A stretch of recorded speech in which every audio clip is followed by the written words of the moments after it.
কিছু কিছু শব্দ আছে যেগুলো সবসময় প্লুরাল, এগুলোর কোনো সিঙ্গুলার নেই। ফর এক্সাম্পল প্যান্টস, আমরা বাংলায় সাধারণত প্যান্ট বলে থাকি, কিন্তু ইংরেজিতে আসলে প্যান্ট বলে কোনো শব্দ নেই, শব্দটা হচ্ছে প্যান্টস এবং অলওয়েজই এটা প্লুরাল।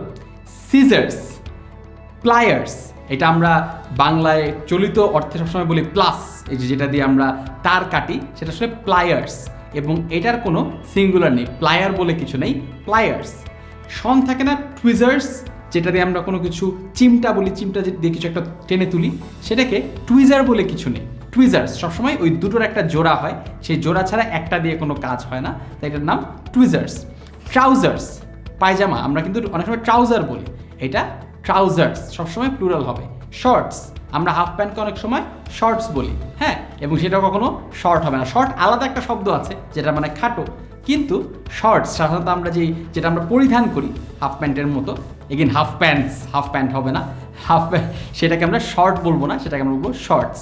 একইভাবে আই গ্লাসেস, আই গ্লাস বলে কিছু নেই, I glasses.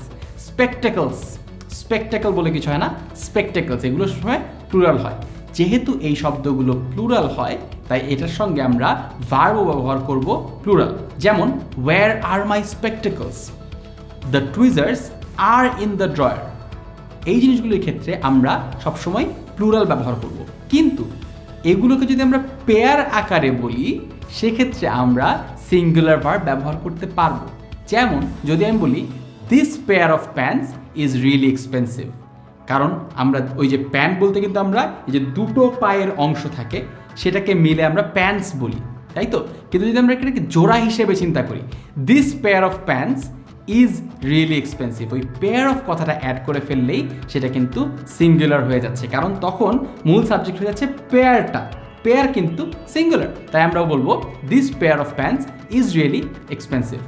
This pair of sunglasses looks good on you, look good on you না, লুক আমরা কখন বলতাম যদি প্লুরাল হতো, কিন্তু this pair of sunglasses looks good on you, অর্থাৎ যেই জিনিসগুলো সবসময় প্লুরাল হিসেবে ব্যবহার করা হয় কারণ এক জোড়া আকারে সেটা সবসময় আসে, যদি আমরা সেটা পেয়ার কথাটিকে বাদ দিয়ে বলি তাহলে প্লুরাল হিসেবে ব্যবহৃত হবে, যদি পেয়ার কথাটি সহকারে বলি তাহলে সেটা সিঙ্গুলার হিসেবে বিবেচিত হবে এবং সিঙ্গুলার ভার্বই গ্রহণ করবে।